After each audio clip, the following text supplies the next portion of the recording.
नमस्कार, मी आहे प्रमोद भंडारकर आणि आपण पाहतात VM न्यूज। हा व्हिडिओ स्किप न करता शेवटपर्यंत जरूर पहा, लाईक आणि शेअर करायला याला विसरू नका। अशा प्रकारे ऑनलाईन मुलाखतीकरता कमेंट बॉक्समध्ये आपला व्हॉट्सअप नंबर जरूर द्या।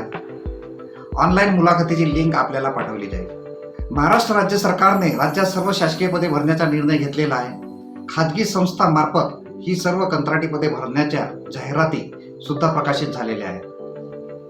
एकीकडे ओबीसी वर्गाचं आरक्षण, मराठा जाती आरक्षण, धनगर जाती आरक्षण चे विषय चिघळत असताना कंत्राटी पदे भरण्याची जाहिराती प्रकाशित झालेल्या आहेत, तर दुसरी एकीकडे जिल्हा परिषदा, नगर परिषदाकडील शाळा कार्पोरेटला चालवायला देऊन खाजगीकरण करण्याची घोषणा शासनाने केलेली आहे।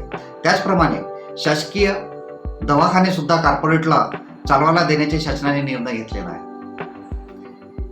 या विषयावर मुलाखती करता युवा नेते माननीय श्री नितेशजी मारवाडे, अध्यक्ष भंडारा जिल्हा राष्ट्रवादी काँग्रेस ओबीसी सेल हे आपल्यासोबत ऑनलाईन आज आलेले आहेत।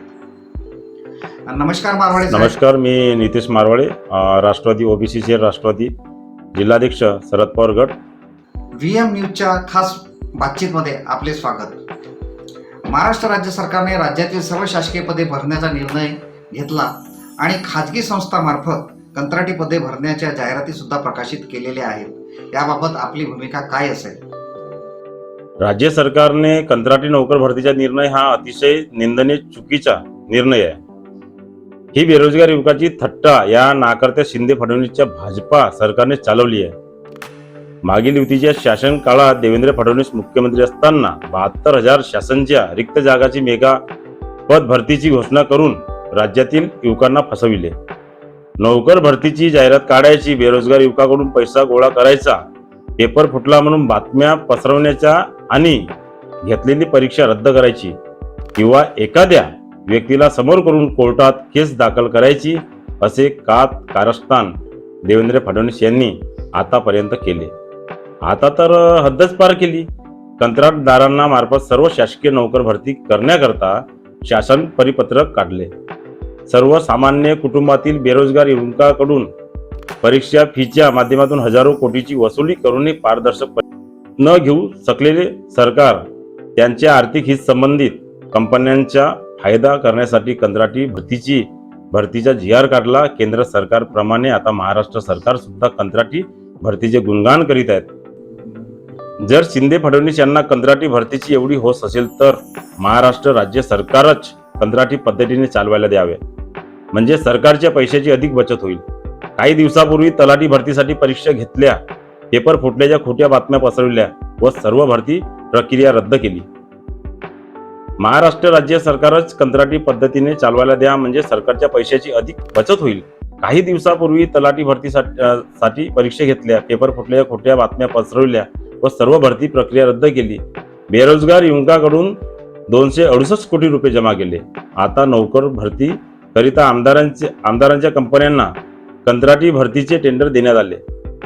देवेंद्र फडणवीस यांच्याकडे असलेल्या ऊर्जा खात्याच्या Maharashtra test power and general कंपनीचा पेपर फुटल्याचा प्रकार समोर आला आहे। याआधी मुंबई पोलीस भरतीची देखील पेपर फुटला होता। योगायोग म्हणजे गृह खाते सुद्धा उपमुख्यमंत्री कडेच आहेत।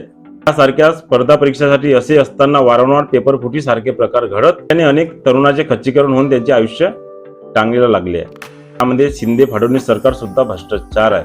मी अशा भ्रष्ट सरकारचा भंडारा जिल्हा राष्ट्रवादी ओबीसी सेल तर्फे जाहीर निषेध करतो। शासनाने हा GR त्वरित रद्द करावा अशी ओबीसी सेलची मागणी आहे।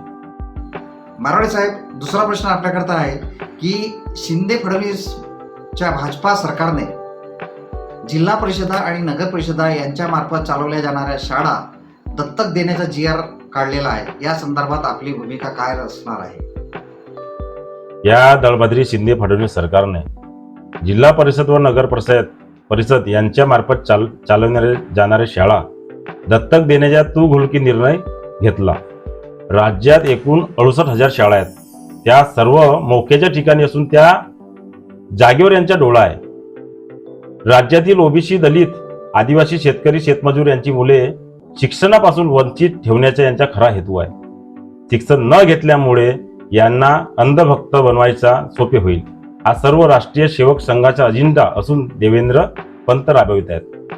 आज ग्रामीण भागातील शेतकरी, शेतमजूर, भूमिहीन मजूर लोकांच्या मुलाकरिता जिल्हा परिषद शाळा, नगर परिषद शाळा वाचविणे आवश्यक आहे.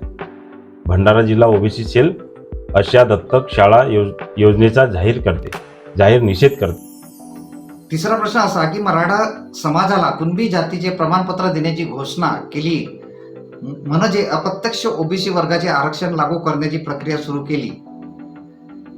त्यानंतर नुकताच जरांगे पाटलांनी आपली भूमिका स्पष्ट करताना स्पष्ट म्हटलेलं आहे की आम्हाला ओबीसीचेच आरक्षण पाहिजे आहे आणि आम्ही ते शासनाकडून घेणारच आहोत. आणि बीजेपीनं एक गाजर यात्रा काढली आणि गाजर यात्रेमध्ये सांगितलं की या ओबीसीच्या आरक्षणाला धक्का लागणार नाही.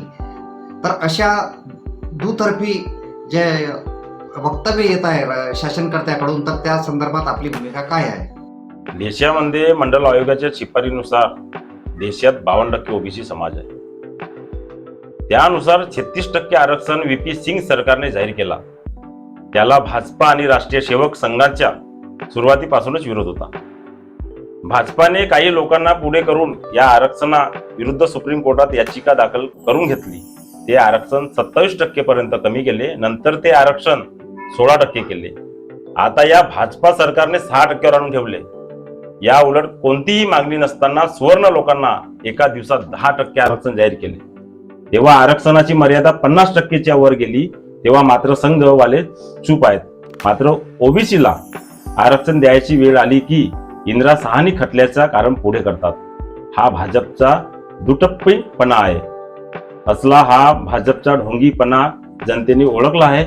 ओबीसी समाज कदापि खपवून घेणार नाही. देवेंद्र फडणवीस हे तर हद्दच केली. मराठा समाजाला कुणबी जातीचे प्रमाणपत्र देण्याची घोषणा केली, जे कायदेशीर रित्या योग्य नाही.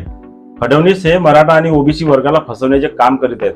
हे अत्यंत चुकीचे व निंदनीय आहे. ओबीसी समाजाला शिक्षण व नोकरी पासून वंचित ठेवण्याचा भाजपा आणि संघ परिवाराचा डाव आहे. ओबीसी विद्यार्थ्यांना वसतिगृह सुरू करण्याचा निर्णय घेतला, परंतु शाळेचे अर्धे सत्र संपत आले असून अजूनपर्यंत सुरू झाले नाहीत.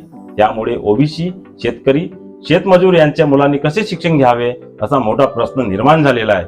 शिंदे फडणवीस यांनी राज्यात राजकीय आणि सामाजिक उत्थान मानला असून जनता यांना खरी जागा दाखवल्याशिवाय राहणार नाही. हे होते युवा नेते माननीय नितेशजी मारवाडे, अध्यक्ष भंडारा जिल्हा राष्ट्रवादी काँग्रेस ओबीसी सेल, ज्यांनी आपली प्रतिक्रिया रोखठोकपणे आपल्यासमोर मांडलेली आहे.